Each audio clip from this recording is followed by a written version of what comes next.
In this video, I'm going to show you how to minimize the surface area of a cylinder. I also have another video on maximizing the volume of a cylinder.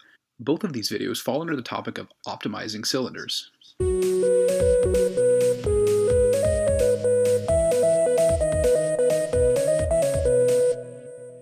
An optimal cylinder would be a cylinder that uses the least surface area while providing the most volume. So in a similar way to rectangular prism, the optimal shape for a cylinder is when the height of the cylinder is equal to the diameter of the base. So if you think about rectangular prisms, our optimal prism had a height that was the same as the base. So it ended up being a cube. And in a similar way, cylinders have to have a height that is the same as the diameter of the circular base. So if we look at a cylinder from the side or the front, it would look like a square, okay? And that's because of this property of optimal cylinders. Your height is the same as the diameter of the base. We can summarize this in this way. We can say the height is equal to the diameter, or the height is equal to 2 times the radius. So we're going to look at an example of optimal cylinder, and just says determine the least amount of aluminum required to construct a cylindrical can with a 1 liter or 1,000 centimeter cube capacity. So least amount of aluminum required, that's asking us to find the least surface area. So we're trying to minimize surface area here.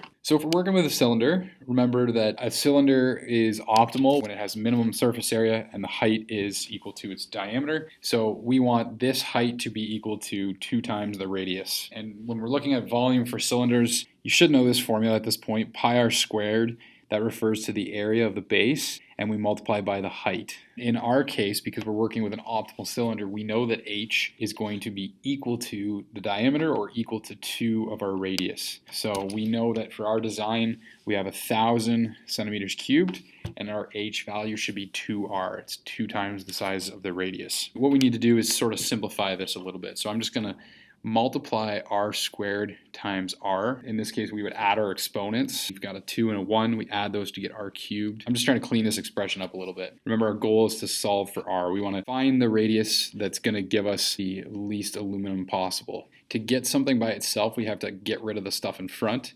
And we do that by dividing by these two quantities. They're being multiplied here, so I can divide both sides by 2, and I can divide both sides by pi. So that'll look like this. I'd have 1,000. And I'm dividing on both sides. These guys cancel, and I'm left with this expression on the left. Okay, so I've got r cubed here. My goal is to get r by itself. First of all, I can simplify the left side a little bit. I can divide 1,000 by 2 to get 500.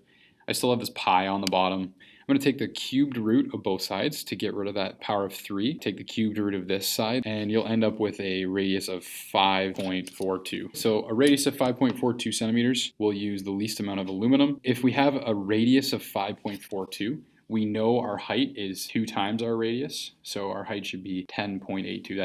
That's just 5.42 times 2. Now, when we're looking at the surface area, right now we have the radius, we have the height. That should be enough information to get the surface area, which would tell us the least amount of aluminum that we need. So here we have the formula for the surface area of a cylinder. I've got my r, I've got my h. Take your radius and sub it in for r. Take your height and sub it in for h. Just type this into your calculator. You're going to end up with 554 centimeters squared. So that's your surface area of your can that has a volume of 1,000 centimeters cubed. So that's really all there is to it for these types of problems. The biggest thing here is knowing that the height is equal to 2 times the radius. If you know that, it's really just a matter of subbing some stuff in and solving an equation. Now, if this video helped in any way, feel free to like and subscribe for more mathematical chaos. And as usual, thanks for watching.